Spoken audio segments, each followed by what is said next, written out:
बोलो जयकारा बोल मेरे श्री गुरु महाराज की जय।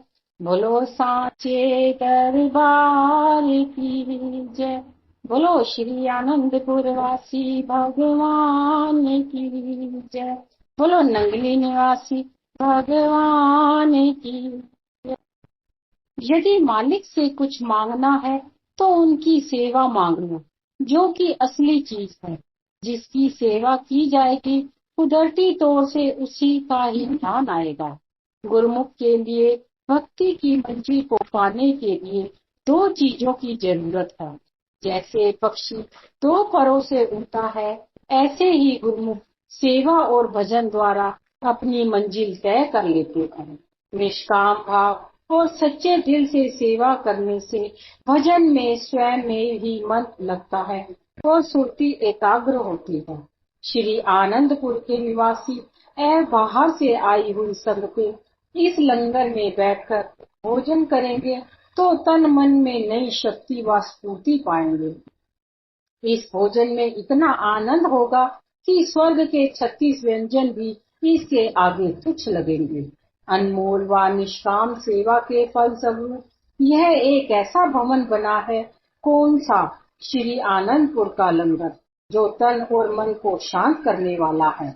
उसके लिए सभी गुरुमुखों को बहुत बहुत मुबारकबाद और बधाई। गुरुमुख जन खाते पीते रहें और अपनी सेवा में संलग्न रहें। खा पीकर जो सेवा में लग जाता है वह भक्ति धन को इकट्ठा कर लेता है। खा पीकर सो जाना गलफत है। इसलिए खाते पीते प्रत्येक श्वास को सेवा व सुमिरन में लगाओ। जो मेहनत करेगा, सेवा करेगा, उसके लिए पानी भी घी का काम करेगा।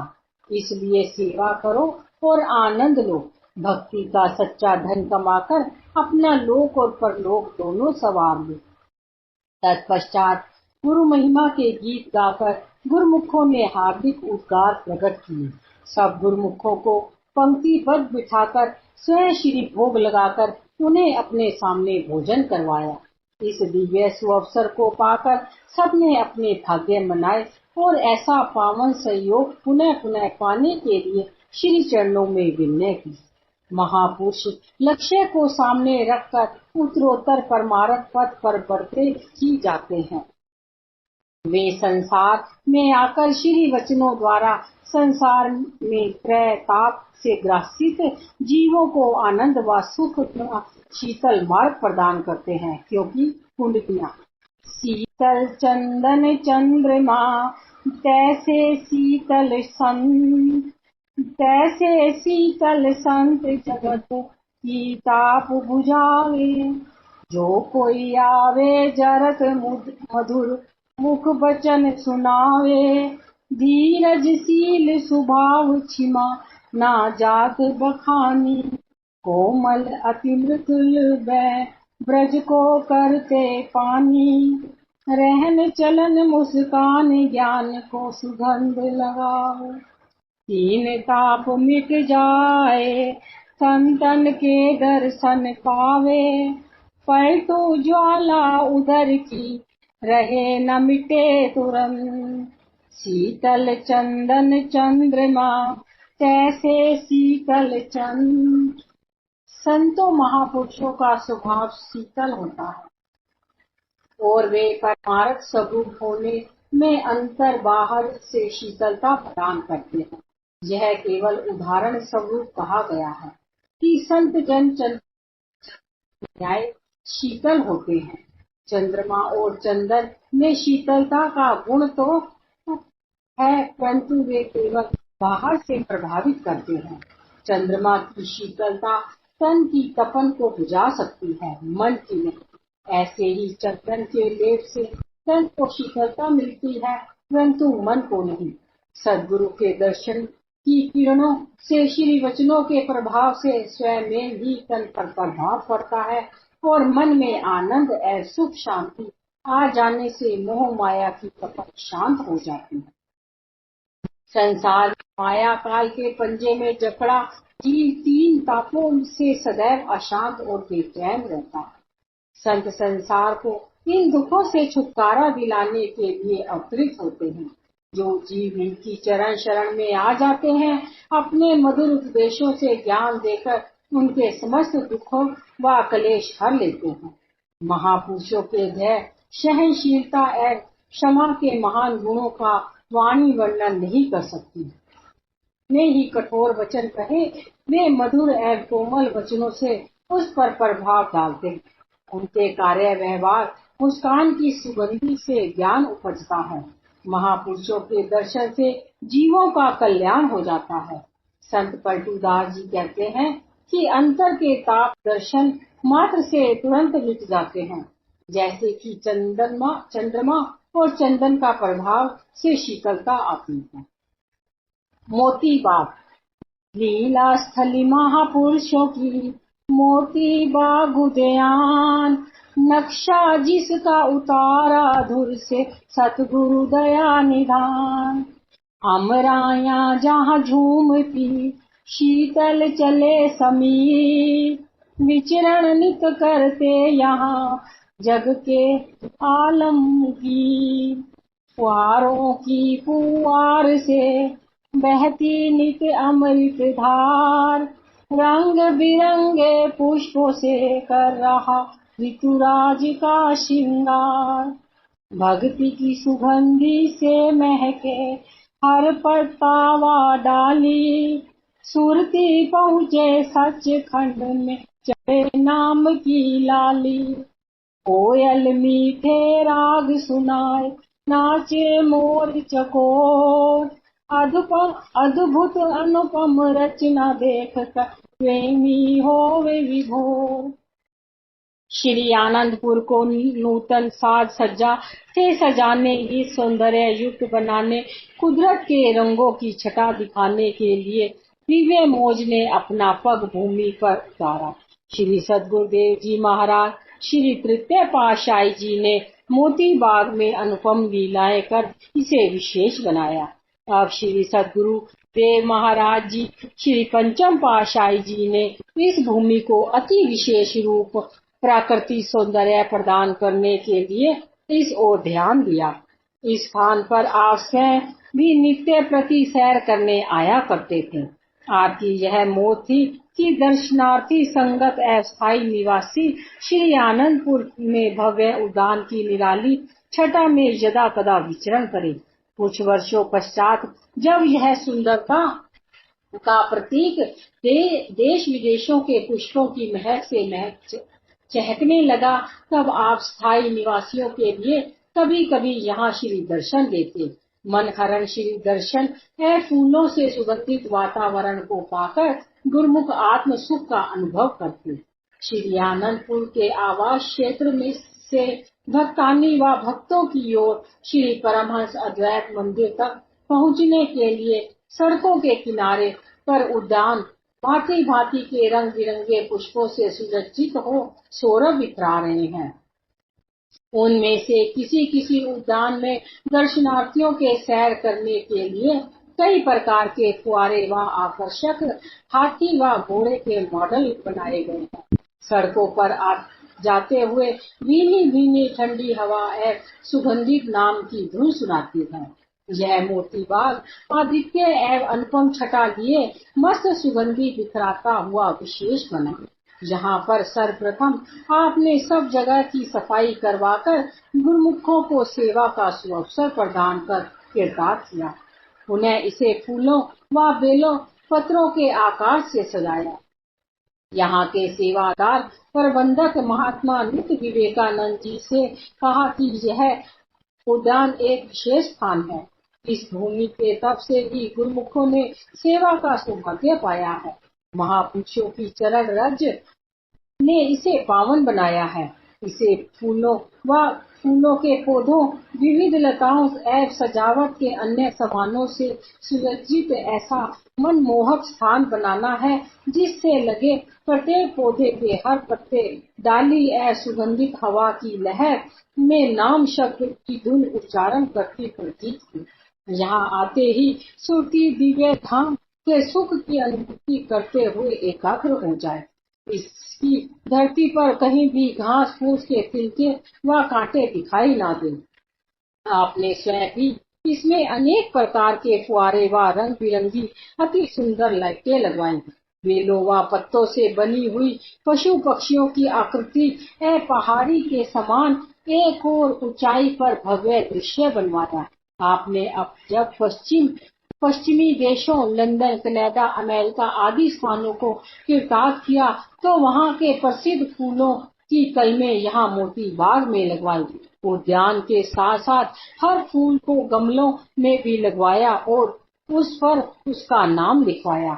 यहाँ पर मोर, तोते और भंवरे प्रातः समय आकर अपनी सुरीली आवाजें सुनाकर श्री आरती पर जाते हुए गुरुमुखों का ध्यान बरबस ही अपनी ओर आकृष्ट कर लेते हैं।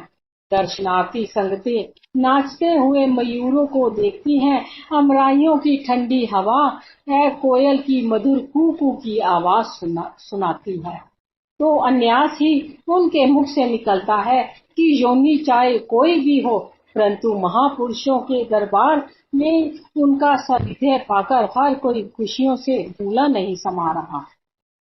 स्थायी निवासियों को अपने कई बार मोती बाग में श्री दर्शन देकर कृपात किया।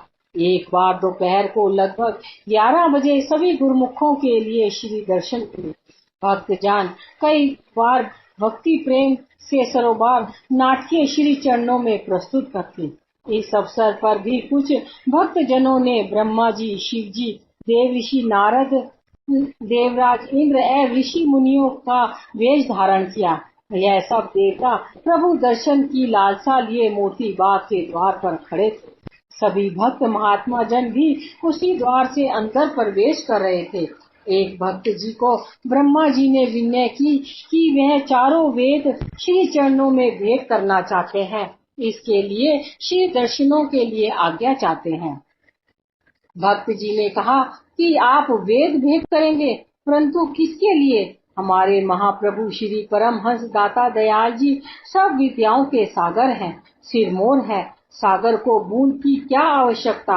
हम भक्तों को उन्होंने एक ही शब्द में समस्त वेदों का सार तत्व समझा दिया है।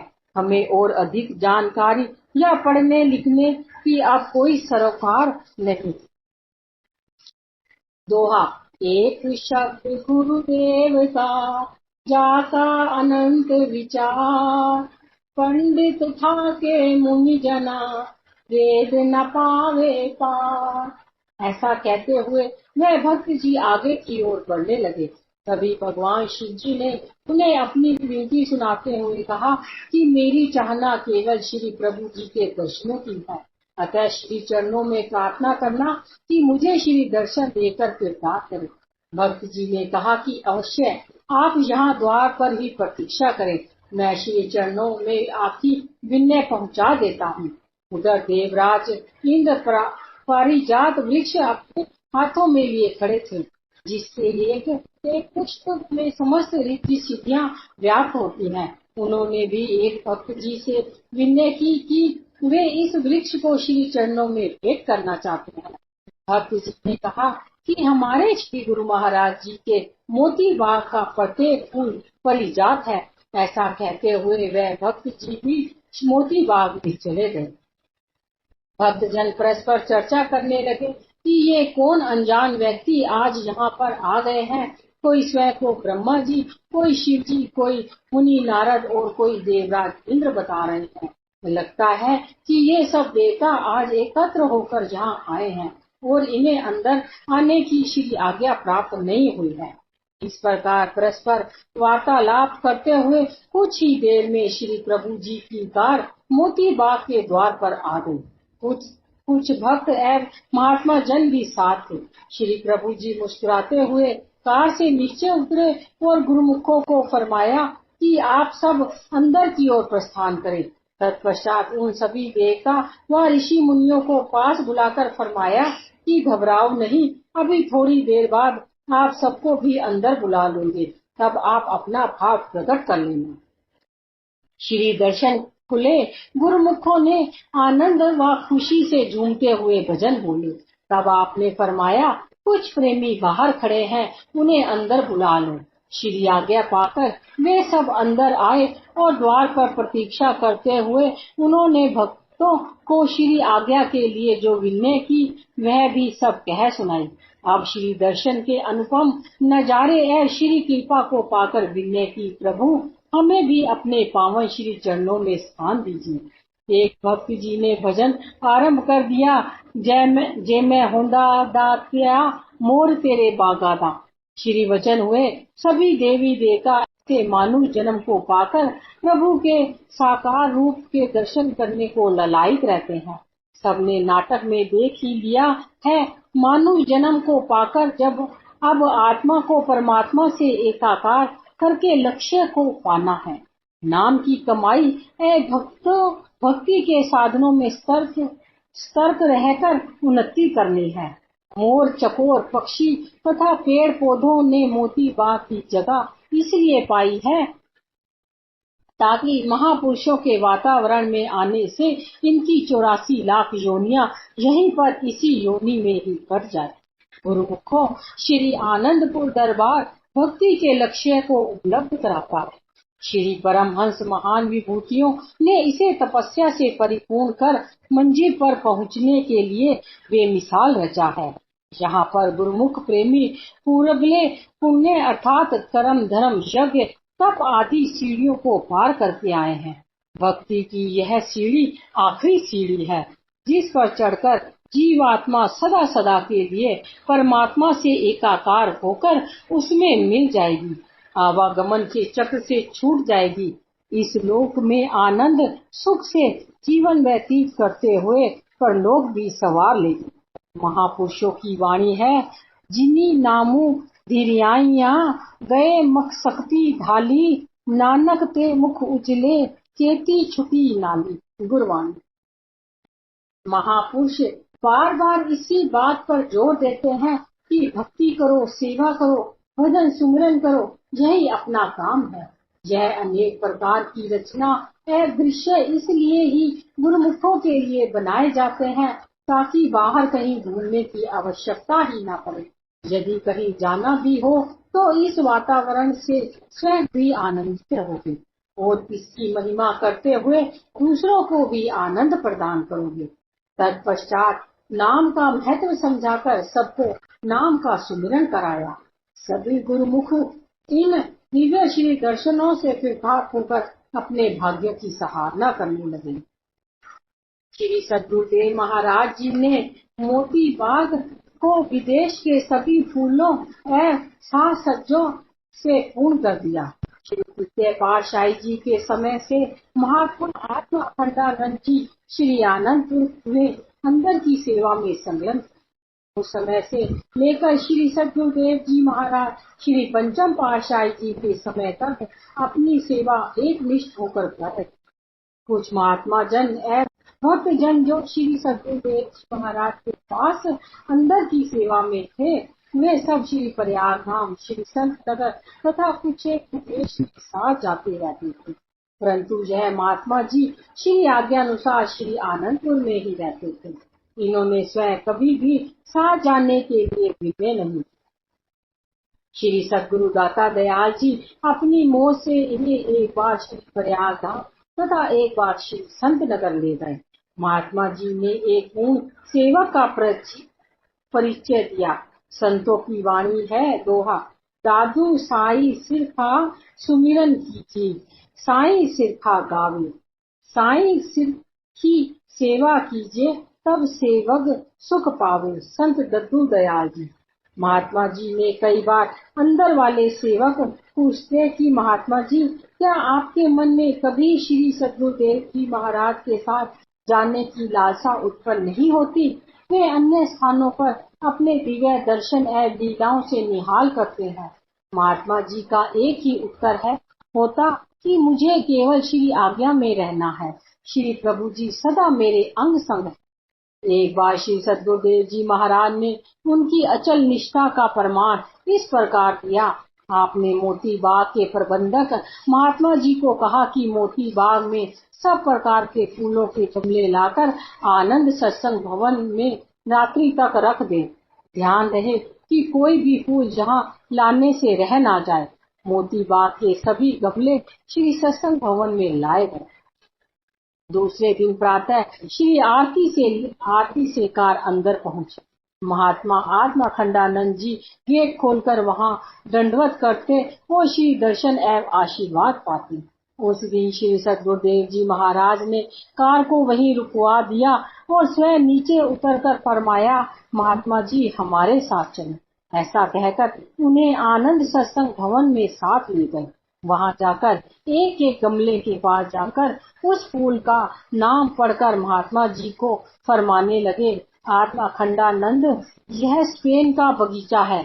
इस प्रकार Indonesia, London, Dubai, Toronto, America, Madrid, Los Angeles, Singapore, Mysore, Bangalore इत्यादि सब स्थानों के पुष्पों को कर कमल लगाकर दिखाते गए। अंत में महात्मा जी से कहा कि महात्मा जी किसी ने भी सब जगह की सैर नहीं की होगी। हमने देश विदेश की यात्रा आपको यहाँ ही करवा दी है, कैसे ठीक है? महात्मा जी ने दंडवत कर विनय की, प्रभु आपने मुझे केवल पुष्प ही नहीं अपितु हर स्थान के दृश्य भी दिखा दिए। कृपा निधान में इतना कष्ट एक तुच्छ सेवक के लिए किया, मैं ऋणी एवं आभारी हूँ। मुझ पर कृपा दृष्टि बनाए रखना। श्री वचन हुए, महात्मा जी यह तुम्हारी अचल निष्ठा का प्रमाण। महात्मा योग सत्यानंद जी साथ थे।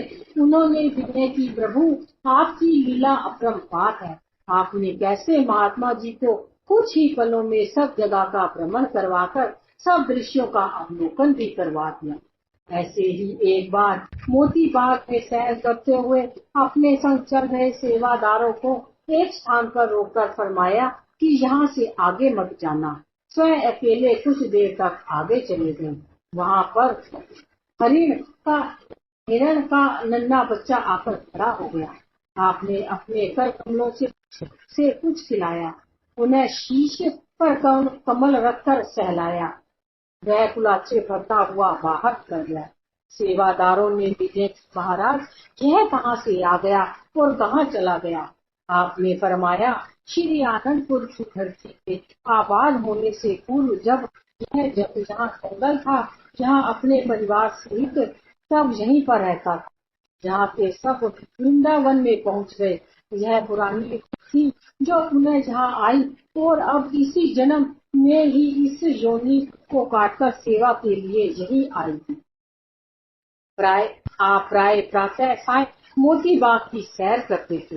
एक बार फूलों की क्यारियों के पास आकर आपने कुछ सेवकों से पूछा, तुम फूल कैसे तोड़ते हो? देखो इन सब फूलों की पूरी कलियां ही निकली हुई।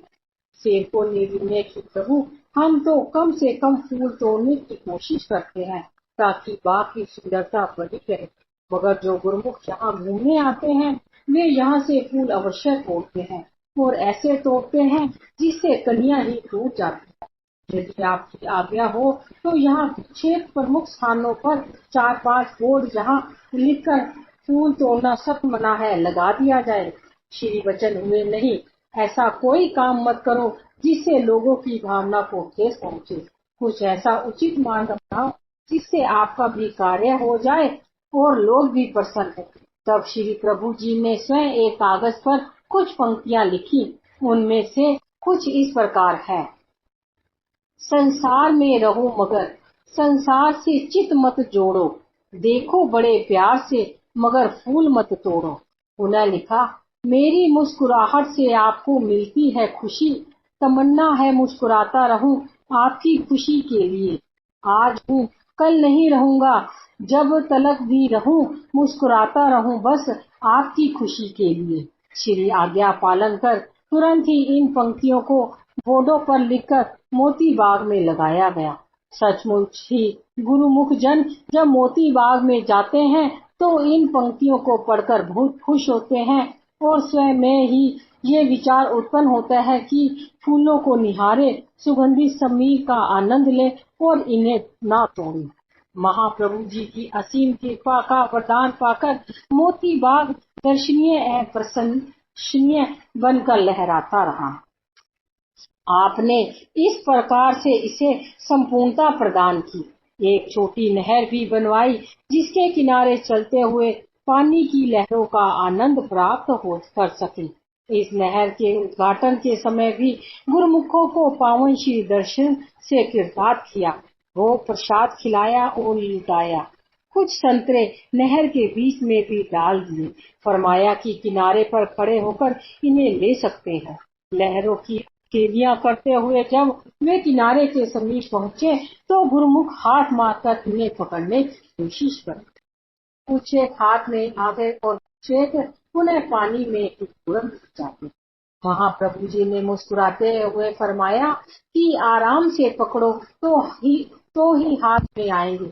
जोर से हाथ मारने से ये दूर हो जाएंगे। यह अद्भुत और अलौकिक दृश्य स्मृति पटल पर अंकित हो गया। उन्हीं समृद्धियों का गुण गाता हुआ इठलाता हुआ है मोती बाग। बोलो जयकारा बोल मेरे श्री गुरु महाराज की जय।